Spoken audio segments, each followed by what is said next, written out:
This episode was made possible by ExpressVPN. Start browsing the web securely with 3 months free by going to expressvpn.com/MMI. On this episode of Meet My Inspiration, I'm joined by Jill Heinerth. Jill is one of the world's premier underwater explorers and the first person to dive inside iceberg caves. According to filmmaker James Cameron, more people have walked on the moon than have been to some of the places Jill Heinerth has gone right here on Earth. Jill leads expeditions into extreme environments to advance scientific and geographic knowledge. Her projects have been broadcast on the CBC, BBC, PBS, Discovery Channel, and television networks worldwide. Her best-selling book, Into the Planet: My Life as a Cave Diver, has drawn acclaim from the New York Times, Wall Street Journal, NPR, and O Magazine. Heinerth details her journey into the extreme world of underwater cave exploration, where she has had to overcome fear in order to go where no one has gone before. And now, please welcome Jill Heinerth. Hi everyone, I'm Chris Minyen and this is Meet My Inspiration. My guest today is Jill Heinerth. Jill, thanks so much for joining me today on Meet My Inspiration. Oh, my pleasure. To begin with, how do you describe to people what you do? Well, my business card just says explorer on it, but I am an underwater cave explorer, and that's pretty abstract for a lot of people, but I'm swimming through water-filled passages inside the earth. Not your average job, I guess. Pretty unique. No. Well, No. we're going to dig into your story quite a bit here because I'm very interested in Mm. what you do. But let's go back to a unique and exciting experience from your life from around 2001, when you were part of a team that sent divers inside of an iceberg in Antarctica. And not just any Mhm. iceberg, it was the B15 iceberg. And at the time, I think it was the largest moving object on Earth, roughly the size of Jamaica. So I want to know, what did you initially think you were going to learn by entering that iceberg? Well, I mean, to be completely truthful, it was a hypothesis that we would even find caves inside these icebergs. So we gave a pretty compelling pitch to National Geographic to go down there. And I mean, my desire was nobody had ever done this before. I wanted to see what the landscape looked like, but I also wanted to see if we would find life inside these icebergs. And so it was a completely new exploration. So what did you, in fact, end up learning in the end that maybe you weren't expecting? Just how dangerous these environments are. I mean, obviously the iceberg is completely changing on a day-to-day, hour-to-hour basis, from wind, from water, from melting and thawing and refreezing, and we experience these horrendous currents inside the iceberg as well. Currents that even had us pinned down, trapping us inside the iceberg. Yeah, well, that's actually what I want to ask you about next. Um, Hmm. you nearly lost your life inside of that iceberg, and so did your two fellow divers. Hmm. So what went wrong, and how did you actually make it out alive? Yeah, well, I mean, when you're the first to do something, right, there's no handbook for the first. And so you take on a lot of significant additional risk doing something like that. So when we get in the water to experience such a new environment, we have a lot of extra equipment, a lot of emergency pre-planning and everything else. Still, you can't always predict what's going to happen. And we never would have imagined the velocity of these currents that had us stuck inside the iceberg.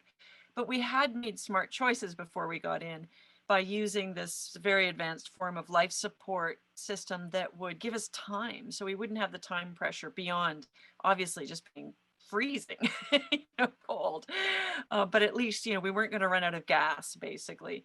Uh, so I think those choices that we made before we went diving were smart ones and gave us the time. Although it was uncomfortable and it was quite terrifying, frankly, it gave us the time to solve all our problems and get home safe. So could you describe the moment? There was a moment, in fact, where you guys had made it inside. There was three of you in total, I think. You made it inside Hmm. of the iceberg, which is frankly kind of difficult to even imagine what it must look like in there. Um, Hmm. and then what went wrong? You did get trapped. How did you get trapped in there, and how Hmm. did you make your way out? Yeah, so we descended down through a fracture, like a crack in the ice, and then that's what enabled us to find these passages that went off, perpendicular to that original crack. And so we're literally swimming inside the iceberg. And then we got to a point where the iceberg was stuck on the seafloor, so we were actually traveling through a tunnel beneath the iceberg. So seafloor on the bottom and an archway of ice over top of us. And that's where we experienced some issues. Like my first issue was that I got a hole in my dry glove that flooded. And so I was getting extremely cold. The water's minus 1.8 or, 28 degrees Fahrenheit. And you can't stand that for very long, obviously. And so we were, well into the dive when the current suddenly picked up and just got extremely strong. And so I signaled to my partners to turn around. It was time to leave. But by the time we turned around, it had accelerated so much that we were like pulling ourselves along the seafloor, trying just to move. It's almost like walking against a hurricane force wind. And there was one point where my colleague Wes had a very large camera with him, and he yelled, help me with the camera. And all I was thinking was, screw the camera. We're going to lose our lives here. Like, we're not going to make it out. Like, I don't care about the equipment. and, so there was that moment where it was like, oh my God, don't be ridiculous. I care more about our lives than our Of course. stuff. Yeah, so that was tough. And as I Mhm. recall, I mean, I know your story fairly well, and as I recall, at one point, you were basically facing a vertical ice wall, maybe the side of the iceberg Mhm. itself, and you kind of had to physically pull yourself up by kind of finding Yeah. these little handholds. Is that correct? Yeah. So when we got sort of out of the overhead environment and back to that open fracture that would lead us back up towards the surface, there was what we call a down current. So the ocean water was funneling down that crack and racing underneath the iceberg. And so just trying to swim upward was impossible. So we needed, physical assistance to get up. But I'm facing this sheer wall of ice that's so slippery that every time I put my hand on it, it just slides down again. But I had noticed from our earlier dives in this environment that there were these small fish about the size of my thumb. And these fish, they're called ice fish. They're transparent. You can actually see the insides, their guts, really, really fascinating things. And little did I know that by observing those earlier, they would give me the key to my survival because I was able to just shove my index finger with my thick glove into these holes and use them like handholds, the way a climber would, to help pull myself up and beat the current. That's incredible. And perhaps had you not noticed those ice fish and the little holes that they live in, you might not have been able to actually physically pull yourself up, and you might not have had a way out of Yeah. there otherwise. Yeah, I mean, eventually the current probably would have ebbed, but you're in a race against time. I mean, it's Uh, so cold, and we were already like we had a 1 hour planned dive that had turned into 3 hours, and well, so I'm freezing at this point, and there's only so long you can bear that. well, you guys were lucky to make it out alive, and that's an incredible story. Yeah. Well, Jill, let's Hmm. go back to your childhood. Where did you grow Hmm. up, and what kind of upbringing did you have?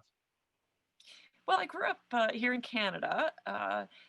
Just west of Toronto.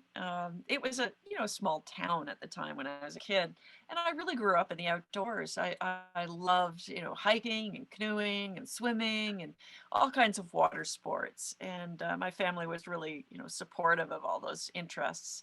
As a family on a weekend, we might go hiking or camping or canoe tripping, that kind of stuff. And so it was a great upbringing where I could just kind of disappear for the day, be home when the street lights turned on, and explore the outdoor world. So who was someone that you looked up to as a kid? Maybe somebody from your life. I had a couple of great teachers. I was a bit of an outlier in class. Like I was always super curious. I would ask the teacher for more work because I wanted to learn new things. And so, some of the teachers were my friends, but even very, very early in life, they gave me quite advanced things to read. And I remember reading Rachel Carson as a kid, and that really inspired me about the natural world and conserving it. And watching Jacques Cousteau on TV naturally, made me want to be a diver. So you had some great teachers, Jacques Cousteau and a writer Hmm. that really made an influence on you. Well, Yeah. you talked about exploring and being able to just kind of disappear until the streetlights came on. What are some of your Hmm. strongest early memories of exploring as a kid? Oh, my earliest memory is drowning or almost drowning.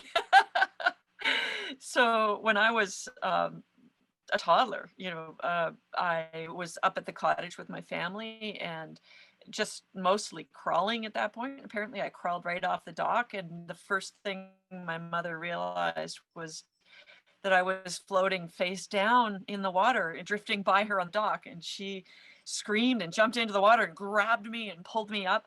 And apparently I was giggling, but I do remember looking down in the water and seeing like the little ridged ripples of sand and how the light came through the water and cast these beautiful rippled rainbows on the bottom.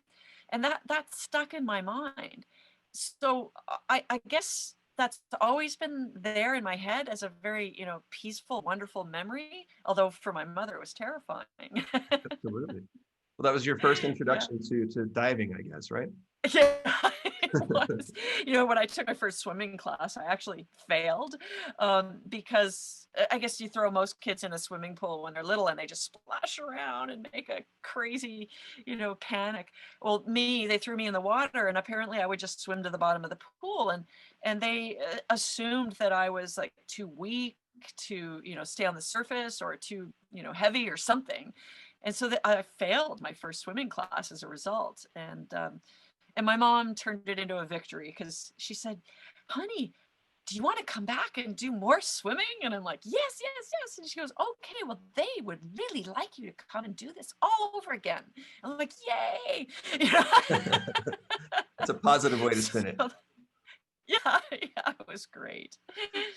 Let me see. So, your grandfather had a big Hmm. collection of National Geographic magazines that you spent Hmm. quite a bit of time in your youth looking through.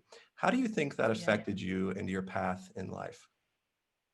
Oh, in a very big way. So he had this closet underneath the stairs in the basement. It was really cold with a concrete floor, and I remember I would get really really cold sitting in there. But he had the entire collection right from the very first issue, and I would just look through all the pictures and it just gave me a way to get just lost in science. It was really very foundational for my interest in a whole diversity of science. Do you remember one particular person or one particular story from those National Geographics that really stood out to you that really made an impact? Yeah, I remember one. It was about an earthquake and volcanic eruption in Iceland. Hmm. And I think that might have been in like the mid to late 60s when that happened.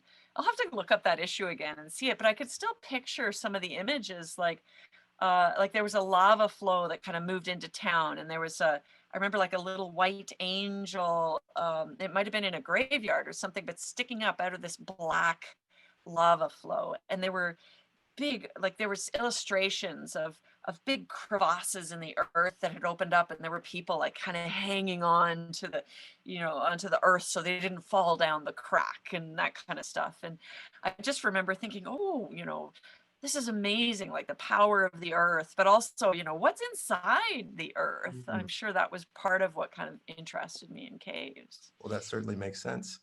As far as I know, Hmm. you did not get into diving until you were a young adult. But did you Hmm. have any experiences with exploring caves in your youth? Yeah, so dry caves. I grew up very close to what's called the Niagara Escarpment in Ontario. There's like a 900-kilometer hiking trail really close to where I live. And it's all through this limestone escarpment that has cracks and crevasses and little caves and places that you can crawl through. And those spaces were always really interesting to me. Like, I don't have an ounce of claustrophobia. And as a kid, you might find me building a fort inside a cupboard or on the top shelf of a closet or something, like in a dark, small place. And that was always very comforting to me, and still is. So those caves, for me to be able to crawl in and explore, really sort of stuck in my head as something I wanted to do more of as a kid. I think a lot of people, even curious kids, might be kind of creeped out by what they might find inside those caves, spiders or little creatures or who knows what. It never really bothered you. No, I was interested in bugs and spiders and snakes and things.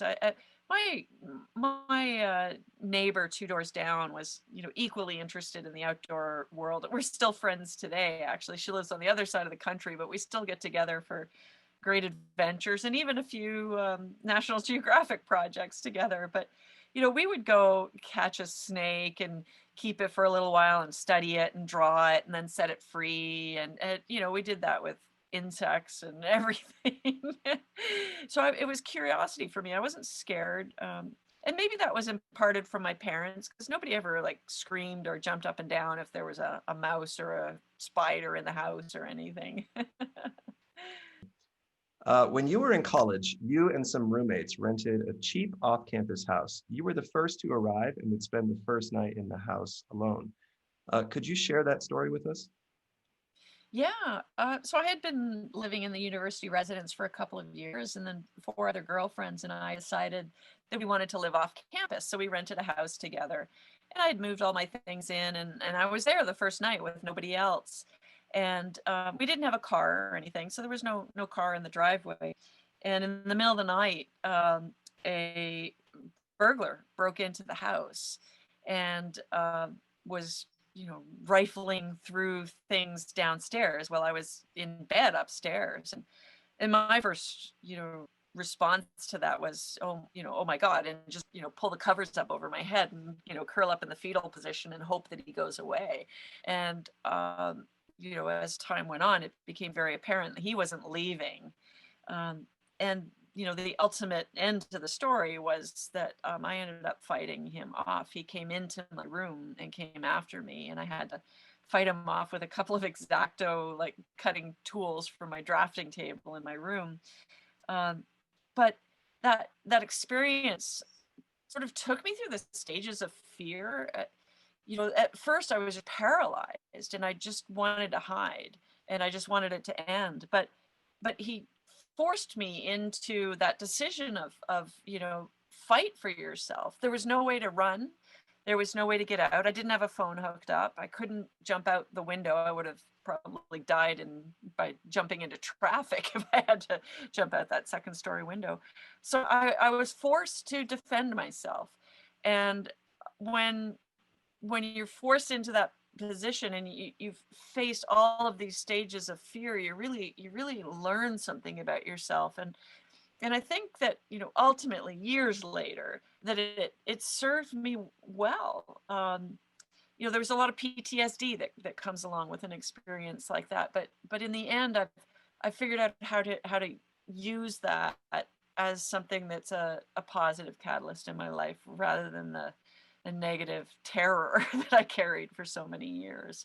Well, and of course it was a terror. I mean, you had to, I think you sliced him across his torso a couple of times. Pretty I good. did. Um, Yeah. a horrifying experience for anyone. Um, and for you, 6 months later or so, I think you were visiting your parents and there was another burglar that broke in while you were there as well. Is that correct? Yeah, yeah, 2 in 1 year. So the second time around, I was just immediately like launched out of bed, and I'm like, nobody is going to destroy the sanctity of my family home. Like, it's bad enough that I'm waking up every night with the night terrors of this burglar in my other house, but in my family home, that was like, that's too much. And I Well, went running down the stairs ready to defend myself this time. Yeah, Yeah. you reacted completely differently this time, and your family was there, your father was there. I'm sure he could have, taken charge of the situation, but you didn't allow him to do that. You flew out to, I think you had a steak knife or something, right? I did. Yeah. And you were going to, Yeah, I was cursing and swearing up a storm. Like I just went into this an adrenaline explosion, and my dad was like, "What is wrong with you?" Because I had not told my parents about the first break-in because it was so terrifying. I was still processing it at that time, and I thought that if I told them what had happened, they would never let me live off campus. So it was only after the second break-in that I told them what had happened and why I had behaved in that way when the burglar broke into the house the second time. well, I think you kind of you were sort of taking control of that Yeah, traumatic experience. You were kind of, you were in charge at that point. How do you think that yeah. those experiences, in hindsight, help to shape the person that you are today? Yeah, well, eventually one of my friends said to me, listen, because I had trouble sleeping. I'm waking up, reliving the, fighting off the burglar and all of that. And one of my roommates said, when are you gonna let go of this and move on? And I kind of thought, you can choose to move on. But I realized after that point that everything that happens in your life, the good, the bad, the ugly, the traumatizing, you can't change what happened. Nothing can change what happened. But what you have the power to do is change how you use those experiences to move forward in a more positive way for the rest of your life. And I recognized that there were sort of errors in both of those responses. But there were also things to learn. So now, like when I'm facing a life-threatening situation on a cave dive, I immediately take a deep breath and I, take that breath right down to the bottom of my soul. And I tell myself that the emotions are not useful right now and that I should just focus on small, pragmatic steps. I can't figure out how to solve that big problem, just like I couldn't figure out how to get away from that burglar the first time around. But I always can know what the next best step is in any situation. And so I guess ultimately those both of those experiences really taught me about how to face fear, how to turn off the emotions, be pragmatic, and also gave me the confidence that I could do anything that I set my mind to as long as I maintained that positive outlook to move forward. Fantastic. After college, you worked in graphic design, even becoming a co-owner of a small marketing agency in Toronto, I think. Mhm. During that time, during that time is when you first learned to dive. Is that correct? Yeah, it So is. I'm curious, why was it diving that you went towards? I think that you were just kind of bogged down. You were stressed out from working so much. Yeah. Maybe you just wanted an activity that could kind of relieve some stress. But why did you choose diving? Why was it not, hiking in the mountains or some other Mhm. kind of activity or sport? Why diving? Well, I wanted to dive my whole life, but growing up in Canada in a family without any diving experience, nobody thought that people dove in Canada, And so they didn't encourage me to take it up. But once I got into university and started saving my own money, I always knew that as soon as I had enough money, I was going to take a class and buy my own gear. And so I did when I was in university. And then when I started working in the advertising company, by that point, I was an instructor and it was my hobby. So nights and weekends, I was teaching scuba for fun and just to break away from work. But I soon realized that I wanted to kind of turn that on its head. I loved my creative work, but I didn't love being indoors. I didn't love being in four walls. I wanted to be creative outdoors, underwater. And in order to do that, I was going to have to quit and sell everything and sort of restart my career in a different way. Well, this is what I want to talk to you about next. So by age 27, you were a pretty well-trained and seasoned diver, having Mm-hmm. chosen to take every possible type of training course on offer in your area. You were also overworked and burnt out, as I said, and you chose to make a drastic change and move to the Cayman Islands to be a tour guide and dive instructor. So I'm curious, Mhm. could you describe the decision-making process regarding that major pivot point in your life? Yeah, it didn't happen fast, because when you decide to kind of remake your life, it's not something that just, happens overnight. It's a process, really. I mean, I knew that I was unhappy, like, in the environment that I was in. I wasn't unhappy with the creative work. I love that stimulation. Um, but I had also, borrowed money to start the business, and so I felt a sense of responsibility. I felt social pressures to, Mm. you know, continue this successful business, and also, I borrowed that money from my dad to start the business, and although I had paid him back, I sort of felt like I owed him uh, that responsible life, I guess. Because when I quit it all, everybody thought that was terribly irresponsible. So it wasn't an easy choice, but I literally got to the point where I thought, I got one life to live and I'm not happy, and I need to try something.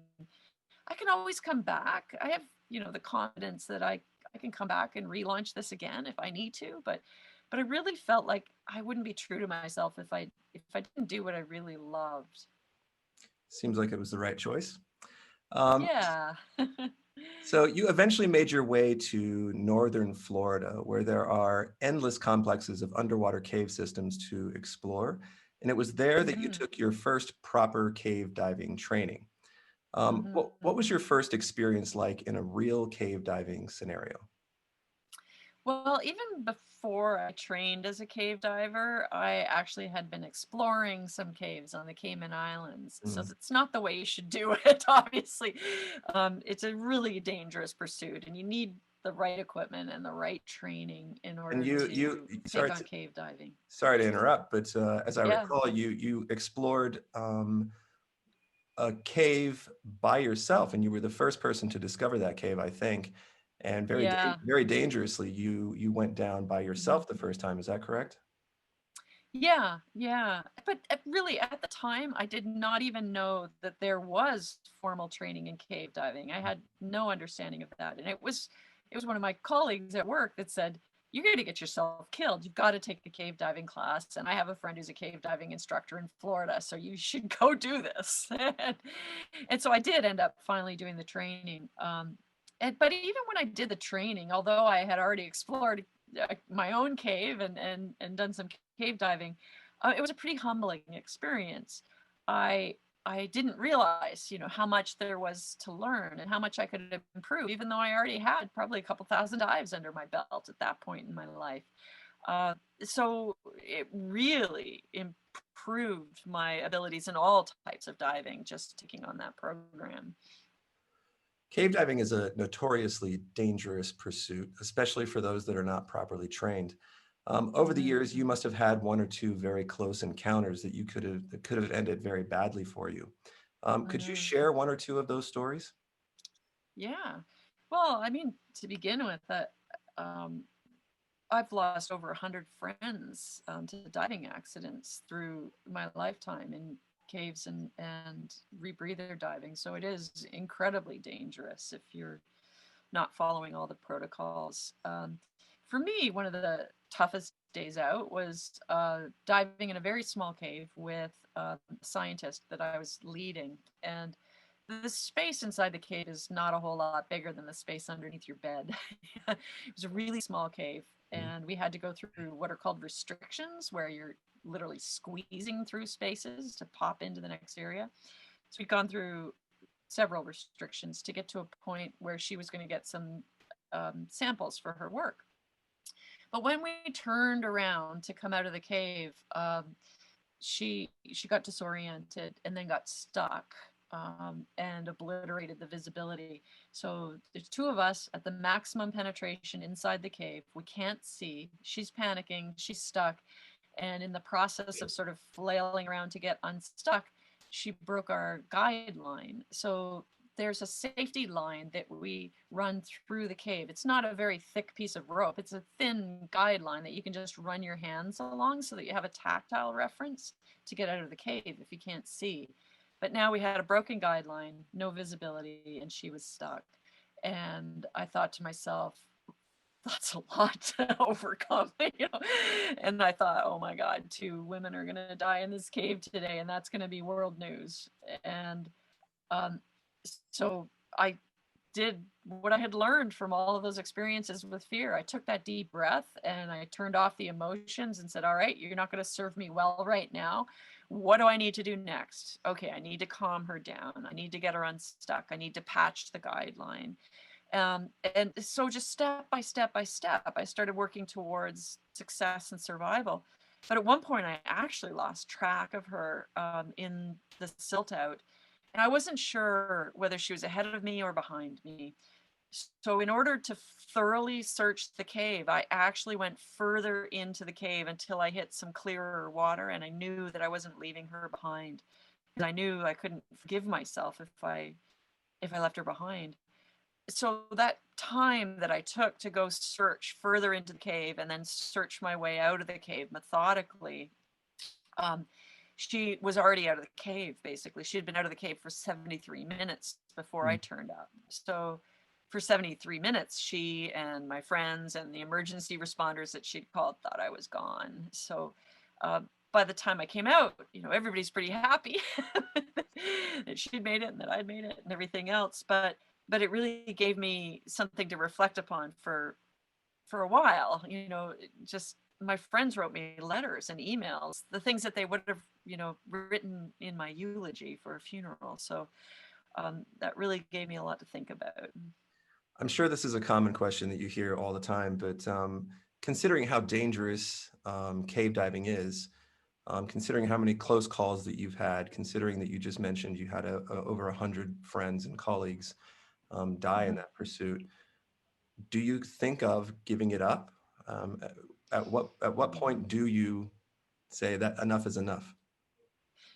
That's exactly what my husband has said. I mean, it's tough for him. He's here waiting for me when I'm off on these projects and expeditions. And he's a Um, diver as well, I think, right? Not really, no. Oh, He is certified, but he's not. It's not his thing. He's oh. not comfortable underwater, and he's not comfortable with me being underwater, frankly. But he does know that it's what makes me who I am. That it's what, you know, animates me with excitement. So he respects that, that it's part of my drive. Now, all of those experiences in life have made me uh, you know, reflect on my own dives or the experiences of my friends who have lost their lives, and I'm more careful. I'm definitely more aware of risk, and you know, more aware of everything, really, and I'm very careful about my choices. Now, you know, I don't want to say it could never happen to me, because of course it can. I'm sure that my friends who are not with us anymore didn't think that something would happen to them, but I'll do everything that I can to ensure that I come home at the end of the day and make good choices for myself and for my husband. But I'm frankly, you know, I'm more afraid of not living fully than being afraid of dying. uh, I think that we've got only this one walk on this planet, and I've been so fortunate to have incredible experiences to go where nobody's been before, and I'll treat every one of those experiences carefully, and you know, hope that I have many more. But I'm not going to sort of cower in fear at home and miss out on life, because you might as well take me out if I have to do that. Cave diving is perhaps, or even diving in general at least, used to be very male dominated. I honestly can't see any reason why men would be any better at diving or cave diving than women. But nevertheless, you were very much a minority as a woman in that community, especially early on. What were the challenges you faced over time as a woman in that kind of environment? Well, you know, especially finding a career in cave diving had additional challenges. I've experienced, you know, unintentional sexism, where someone just kind of stares blindly through me to the next qualified guy and gives him the job, you know. But I've also experienced intentional sexism.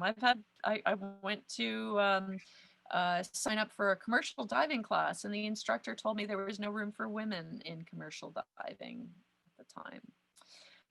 And I was young and not confident, and so I was intimidated and I didn't pursue it, which is a shame because now I would just say, watch me. That'd be my response today. No women? Well, you just watch me.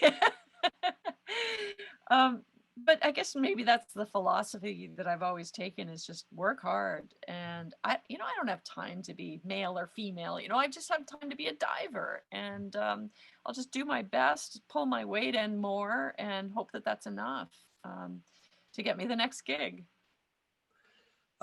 So I'm curious, why is cave diving a valuable pursuit? You're spending a lot of time in these dangerous environments. What are we learning from divers exploring in caves? Well, a lot of people just think that we're some sort of adrenaline junkie out for thrills like skydiving or whatever. And sorry, no offense to skydivers meant. But we are really critical collaborators with many different types of science. So caves are literally museums of natural history. We can learn about climate change. We can learn about, animals that live inside the planet, never see the light of day. We can learn about civilizations that have used these as portals to their underworld. We can find the bones of extinct animals in these places, and we can learn about how our actions on the surface of the earth are transmitted into our drinking water.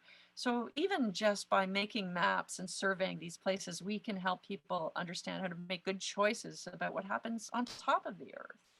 So there's quite a lot of science I'm able to do and be the hands and the eyes for scientists that don't have the experience that I do and go to places that they can't reach. You must be encountering some unusual kinds of life within the cave systems that you explore. What are some of the more exceptional creatures that you have encountered that most people probably don't even know exist?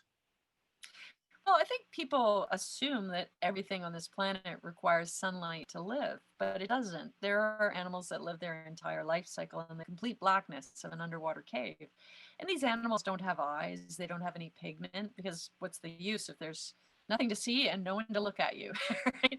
But some of these animals have unique sensory capabilities so that they can hunt in this very food scarce environment and find things to feed on. A lot of them have interesting chemical properties like antimicrobial factors or even anti-cancer agents that are much more potent than things that we find outside of the cave. So these animals can teach us about evolution and survival, about um, perhaps new substances that might be useful for chemistry or pharmaceuticals. There's quite a lot. And a lot of these animals haven't evolved since before the extinction of the dinosaurs. So we find them in the fossil record over 65 million years old, and the same animal is still swimming in the cave today. Uh, so I don't think that people know that there is life inside the planet and in spaces that I can swim in, but even in places like in between the grains of sand and gravel that are saturated with water inside the earth. There's life everywhere. Amazing. We discussed before how dangerous cave diving can be. In fact, more people have died cave diving than attempting to climb Mount Everest. What makes it so dangerous, and what are the most common causes of death in cave diving? Well, I mean, to begin with, you're working in an overhead environment and you cannot immediately ascend to the surface if something goes wrong. So you might be 2 miles inside the earth. And if you have a failure of your equipment, then you've got to swim 2 miles out and then come up. Plus, you're working under pressure where you're pushing the limits of human physiology, and you have to make a slow, staged return to the surface to allow your body to reacclimate to surface pressure, or else you can have a pretty serious diving accident or injury. But ultimately, you have to be able to handle all of your problems in the blackness inside a cave with no one to call for help. So there's no mission control, there's no assistance, and you have to be confident that you've got enough redundancy in your gear to handle emergencies and that you're confident in all of your skills to get yourself out no matter what happens. Like if there's a silt out and you can't see, or if there's a collapse or a gear failure, or you've broken the guideline or gotten lost, you need to know how to deal with all of those situations and get yourself home. But most people that die in diving accidents, in cave diving accidents, either they make poor choices before they get in the water. Mm. So a lot of people just aren't following all the safety protocols for preparing their life support equipment, or they're taking, small risks and breaking the rules. Basically, if you follow the rules and you're really, really diligent with your safety protocols, then it's it's not likely that you'll have an accident. I mean, you What kind of, what kind of rules are they breaking to lead to their death? well, so your life support equipment is pretty much the same gear that an astronaut wears for a spacewalk. It's called a rebreather. Mm. And so you're constantly mixing the ideal like gas mix combination that will optimize your physiological situation during the dive. But as soon as you give someone the power to manipulate their life support environment, it's probably one of the most dangerous things they'll ever do, because you're mixing helium, nitrogen, and oxygen in the correct proportions for whatever depth you're at. And you're constantly changing that mixture as you're coming up at the end of your dive. So people that prepare their equipment before the dive, they might have just a small little problem with their gear, and they go, "Oh, that's okay. I've got so many other backups. I'll still get in the water." That's really the number one thing that kills people is that they've chosen to get in the water with stuff that's not 100% working perfectly, or they get in the water and break that really small rule, like they don't have a continuous guideline all the way to the exit, so they have a gap in the guideline and then they get lost. So it's breaking cardinal rules that we have that usually results in someone's death. You frequently enter situations where your life could end suddenly. Are you fearful when you enter those situations, and what is your process for dealing with fear? Yeah, I'm always afraid. And I want to dive with people who are afraid. So Mm. people think that I'm fearless, and that's not the case at all. Um, Being afraid means that you understand that there's a risk in what you're doing, whether you're a diver or whether you're a salesman putting a pitch on your boss's desk. You could be afraid, and that's normal. It's natural. It's human. Um, but what I have to do before the dive is work through all of those fears, the risks, and then check off my list. Do I have the gear? Do I have the redundancy? Am I capable of self-rescue? Am I capable of buddy rescue? Am I willing to do a buddy rescue in this scenario? So all of those things have to kind of be dealt with before you go underwater. That way, when you go underwater, you're free of the fear. And if something happens, you've just rehearsed the situation and you know how to deal with it. And you've got the confidence that you'll be able to be successful. Have you ever been in a situation underwater in a cave where something did go wrong and you kind of lost your cool for a moment and you kind of had to pull it back together? Oh, absolutely. Yeah, I mean that's part of the whole learning process as a cave diver. Like, I've got thousands and thousands of dives under my belt now, but I've learned from so many experiences just making small mistakes, and yeah, there are times when the heart races and the respirations start to go fast, and you're like, whoa, calm down. Take a deep breath, send the emotions away. What did I do? And then, try and retrace your steps. How did I screw up here? How did I get myself lost? And but yeah, I've definitely had situations where, I'm starting to run away with my breathing, and I've had to bring it back and get under control.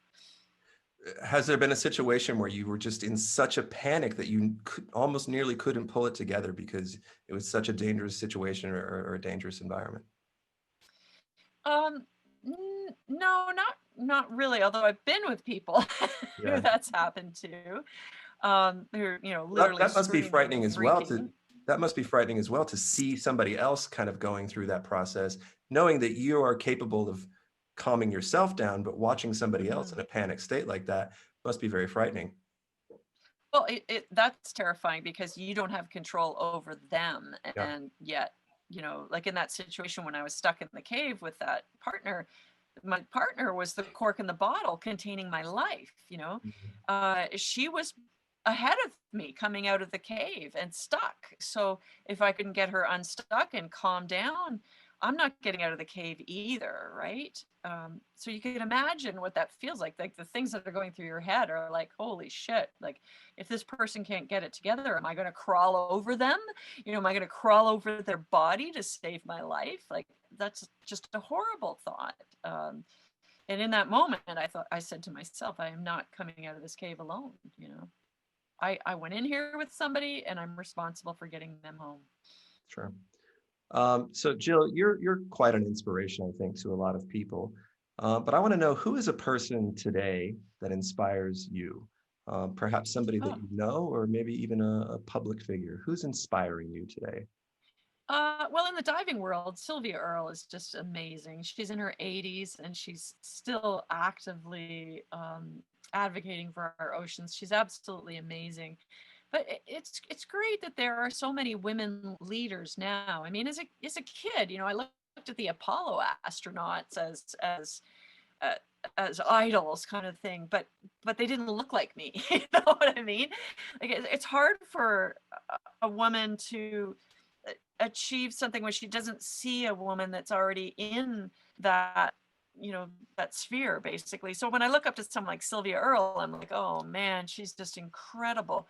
But you know, today I can look at world leaders like, you know, Jacinda Ardern in New Zealand, or you know, other women doing exceptional things in other areas, and it's really inspiring. You have achieved a lot and done a lot in your life and career. What is the next big thing for you? Maybe something left that you still want to accomplish? Well, I kind of pinch myself every day because I'm doing what I love. I'm, you know, self-directed. You know, I may never know where the next paycheck's coming from, but I'm doing things on my own terms. I mean, during these COVID times with all of my expeditions and projects kind of evaporating for the time of all these lockdowns, you know, my husband and I started an apparel brand with Wow. all of my artwork and uh, paintings and things that I've done on my explorations and my art from the underwater world. We've turned into an apparel line called mapleproud.com. So, you know, I I guess if I was a child today, I'd probably be medicated for ADHD because I'm just kind of all over the place. But um, the, you know, I don't know what I'll be doing a year from now. I know I'll still be diving because that's my total happy place. But if somebody told me I couldn't dive tomorrow or for the rest of my life, I'd do other water things. But I would also, you know, branch out. I'm really an artist when it comes down to it. Really? Yeah, I'm yeah, curious about that. I didn't realize that about you. You said you paint as yeah, well? yeah, yeah. Paint and illustrate, and I mean that's what I took in university. I have a Oh, bachelor of right, fine right, arts and visual communications design, and so that's where the whole advertising thing came from. right, And you know, I know people are like, you have a fine arts degree and you're a diver, and I'm like, well, yeah, you know, I'm a cinematographer, I'm a photographer, right. I'm a writer, I'm a presenter, I'm a consultant. It's all that stuff that keeps me underwater, but Makes sense. ultimately I'm an artist. Jill, you're a remarkable person and a real inspiration to me and many others. Thank you for your time, and thank you for joining me today on Meet My Inspiration. Oh, it's my pleasure. It's been fun talking to you. My thanks to Jill for sharing her incredible life stories and adventures with me. To find out more about Jill, go to intotheplanet.com. There you will find links to all her social media and a link to check out her excellent memoir by the same name, Into the Planet. Thank you for joining us on this episode of Meet My Inspiration, and I hope we've been able to inspire you too, even if just a little. Sometimes that's all it takes to make great things happen.